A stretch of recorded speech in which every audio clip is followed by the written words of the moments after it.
आज हम सबसे पहले आपको एक ऐसे जासूसी कांड के बारे में बताएंगे जिससे हमारे देश का एक खास वर्ग बहुत चिंतित है और जिन्हें यह लगता है कि इस जासूसी कांड की वजह से हमारे देश में राइट टू प्राइवेसी खतरे में आ गई है और हमारा देश का जो लोकतंत्र है वो भी खतरे में आ गया है।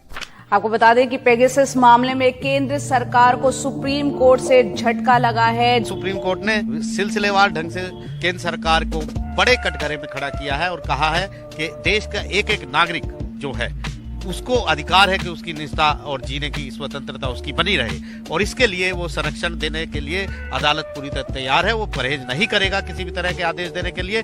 मामले में जो आरोप है वो काफी गंभीर है।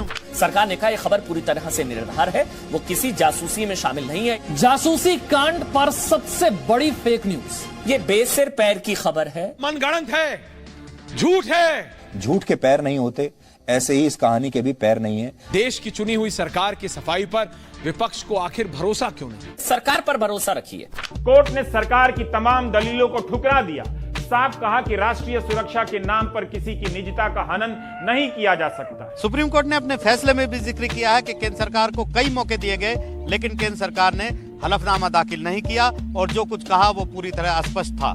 क्या आपको लगता नहीं है कि कांग्रेस पार्टी इसको बहुत ज्यादा सीरियसली ले रही है? अगर कोर्ट कहे कि किसी सरकारी एजेंसी या किसी और एजेंसी पर भरोसा करने के बजाय हमने स्वतंत्र रूप से एक कमेटी बनाई है तो सरकार की क्या विश्वसनीयता रह जाती है?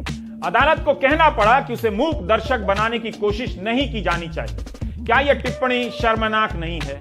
देश को सुपारी गैंग से बचाओ, देश को सुपारी गैंग से बचाओ, मतलब भारत की सुपारी, देश से गद्दारी नहीं, जासूसी बहाना, भारत निशाना। देश की छवि खराब करने की कोशिश कर रहे थे कुछ लोग। ये विदेशी प्रोपेगेंडा था, एक अंतर्राष्ट्रीय साजिश। अंतर्राष्ट्रीय साजिश की यह बोगस थ्योरी कोर्ट में पिट चुकी है। बल्कि कोर्ट ने यह कहा है कि भारत के नागरिकों की निगरानी करने में विदेशी संस्थाएं भी हो सकती है। चीन को क्यों क्लीन चिट दे रहे? हो सकता है चीन करा रहा हो। तो क्या सरकार को ही जांच नहीं करनी चाहिए थी? भारत सरकार ने इसकी जांच क्यों नहीं की? केवल विपक्ष की साजिश बताती रही। गोदी मीडिया और हिंदी अखबारों ने इसका कवरेज ही डिटेल में नहीं किया ताकि जनता कुछ समझ न सके। ये जो जासूसी या कहूं झूठी या झूठी जासूसी पर ये जो टूल किट गैंग बेनकाब हो गया है। पत्रकार एक खास टूल किट की तरह इसका प्रयोग कर रहे हैं और भारत के लोकतंत्र को बदनाम करने की पूरी कोशिश चल रही है और ये एक ग्लोबल कोशिश है। किसी पत्रकार के फोन की जासूसी का मतलब है कि आप 114 रुपए पेट्रोल भराएंगे, गरीब होते जाएंगे और हमसे भी तकलीफ नहीं कह पाएंगे। पूछने पर यही कहेंगे कि सब चंगा सी।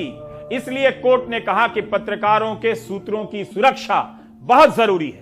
लेकिन ये जो लिस्ट है ये बहुत निराश करती है क्योंकि इस लिस्ट में जिन पत्रकारों के नाम हैं वो इस लायक ही नहीं है कि उनकी जासूसी कराने के लिए कोई सरकार इतना मोटा पैसा खर्च करेगी। 1, 2, 3, 4, 5, 6, 7, 8, 10 लाख, 11 लाख, 15 लाख, 20 लाख, 25 लाख, 50, 60 बोलता रहूं। पेगासस के एक लाइसेंस की कीमत 70 लाख, 70 लाख है। इतना पैसा इन पर कौन खर्च करेगा? जिन पत्रकारों का नाम इस लिस्ट में है उनमें से ज्यादातर की पत्रकारिता में एक बात कॉमन है और वो ये है कि ये सभी लोग सरकार विरोधी खबरें अक्सर प्रकाशित करने के लिए जाने जाते हैं और ये सारे लोग मोदी के आलोचक हैं और भारत में मौजूदा सरकार की वजह से ही इनमें से ज्यादातर बेरोजगार हुए हैं या आप अंग्रेजी में जिसे कहते हैं आउट ऑफ जॉब हुए हैं। राष्ट्रीय सुरक्षा के नाम पर उन पत्रकारों के फोन की जासूसी नहीं कर सकते जिनकी रिपोर्ट और सवालों से सरकार को दिक्कत होती है। तब तो ये लोकतंत्र इंग्लिश में फिनिशे हो जाए।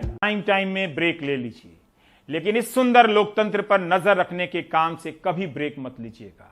बहुत कुछ ब्रेक हो चुका है। ये आपके लिए है, फॉर ऑफ अ थॉट जिसे कहते हैं। सोचने के लिए छोड़ के जा रहा हूं आपके पास, सोचिए।